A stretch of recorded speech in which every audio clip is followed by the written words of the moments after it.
General Fund reporting for duty. Today I am working on a big project. This is going to be a touch-up of my completed set of the War of the Ring painted miniatures. I had a nightmare situation with this particular set because after I painted them, I had them looking just right. I found out that this particular mold reacts with paint, and unless you've got just the right kind, they want to really stick together. I found out the solution to this, and it's this particular kind of clear coat. Testers spray lacquer clear coat.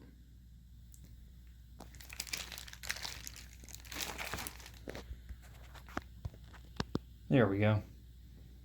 And if you have this problem, if you use this, it can fix it.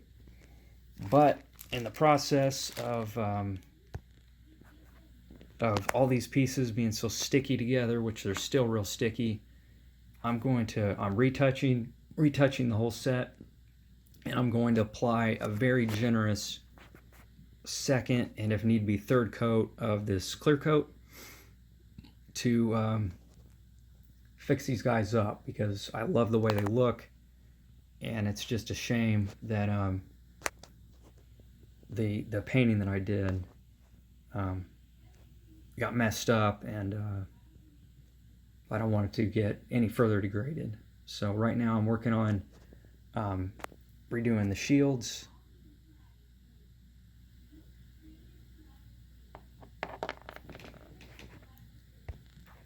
There we go. So you can see that one's got a big scuff on it, right on the shield, and also on the belts there. So I'm gonna work on getting these touched up, and I'll kind of show you the process as I go along. Alright, so I finished up touching up the shields, and on the big guys here,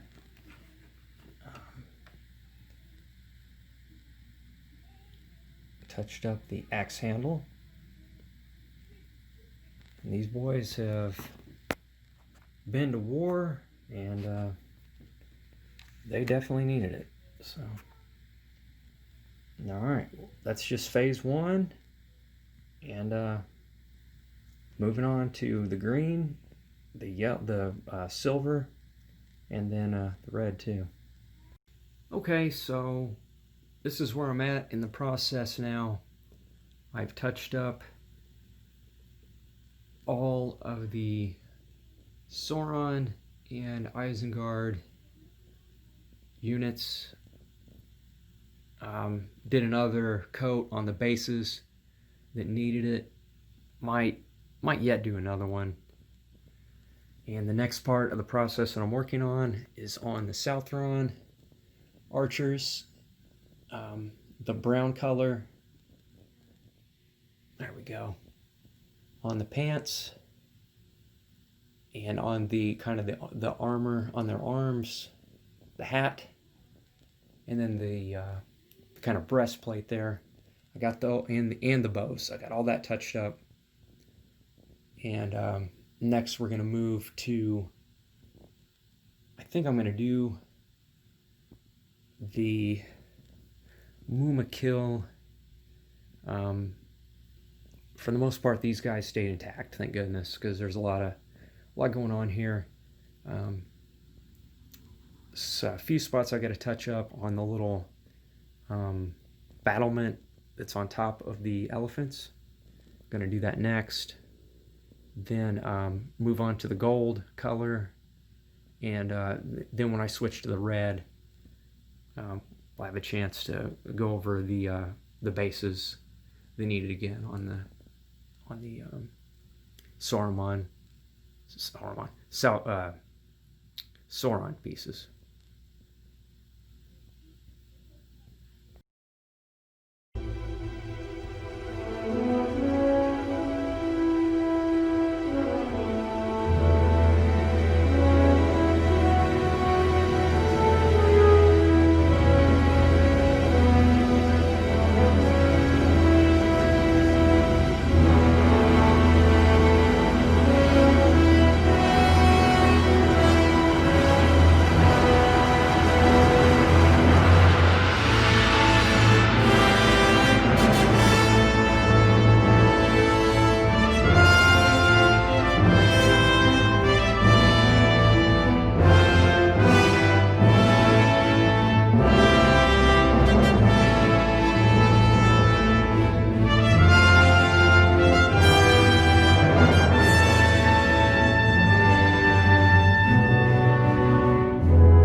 Okay, I have retouched every single piece. I have triple coated with the with special clear coat. Now in the moment of truth, let's see if they're still sticking together. And before, if I would have done something like this, it would have been, they're physically tacky. That's not happening. The stickiness is out of the pieces, finally. And I can now safely store them and not worry about stripping paint.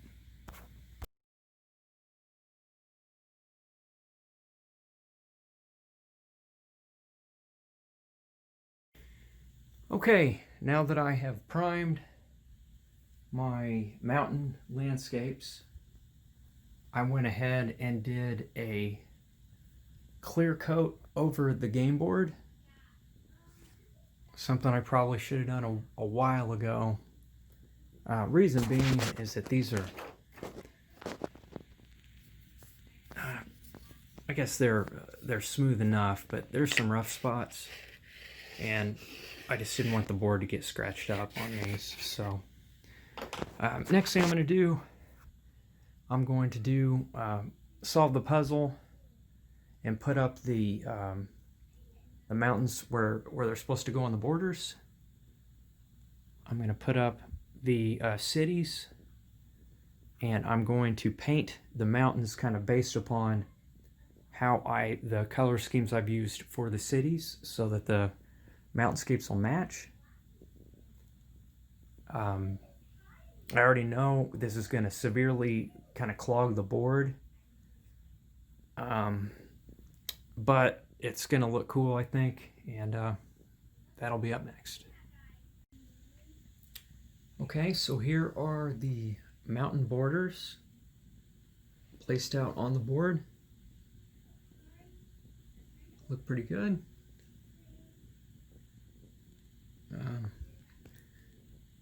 This one gets a little carried away because the mountain really cuts off right there. It goes a little far on that side, but other than that, they look good. They definitely help you to see where the border is. At a box, sometimes these lines, that's a country border, that's a mountain border. Okay, so I'll put out the cities, and we'll get into color schemes and how we're going to paint the different ranges. Okay, so as you can see here on the black gate, I did a brown mountainscape. Unfortunately, over here, I started to go with the gray, so I'll do the brown on this part and into this part, and then it will go gray for the other section. Same thing here. We've got the brown mountain up to there, and I believe I'm going to go with a black border on the other half. Okay, it'll be easy here because I already did the gray mountain for around minus Tirith, so this will be a gray scape. It's a gray there, so that'll work out good. When we get up to the Orthanc area, this mountain range, we'll go brown because that's the entrance to Moria. Up north, we'll also go with the brown mountain range, maybe with a little snow up on that part. And then over here, I haven't decided yet, probably just stick with the generic because it looks pretty good, that kind of gray colored mountain.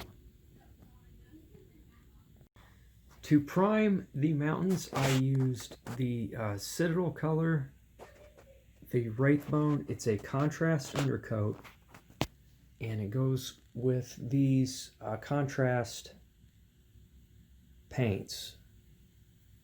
And it's sort of like having the darkening already mixed in with it. And you'll see what I mean whenever I actually apply these. And then for our black mountain range here, we're going to do the Abaddon Black. For the gray mountains, the Apothecary White. And then for the brown, the Sigor Brown. Okay, so here they are, the painted mountainscapes along with the strongholds all over our map of Middle Earth. There we go. Okay, what's nice about this is it clearly defines the impassable mountain ranges, which, if you're playing the game, especially if you're playing with someone who is unfamiliar with the game, it's kind of easy to miss. But with these mountainscapes, it's impossible to.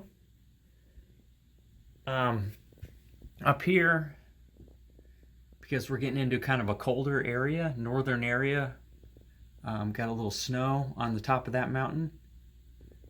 Little snow on that one. And then down here,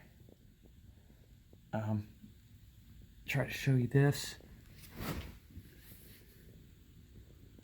You look, there's little fires there on top of the mountains. One, then the next, and the next, and the next, and the next. And that is so Edoras can be signaled via the beacons. They start minus Tirith, and they go to Edoras, and that's how Edoras knew that Gondor had gone to war. Over here on this side, I had a brown for the gates, so I wanted that to match the mountains on either side. And then over here, I had gone with the gray mountains, so I had to kind of change them over on this side. I think that turned out okay. And then down here, I went with the black mountains, the volcanic mountains, to match the Doom counter, the Crack of Doom, Mountain Doom here. So mountains feature prominently in the Tolkien stories. Of course, we've got the Lonely Mountain up here, Erebor,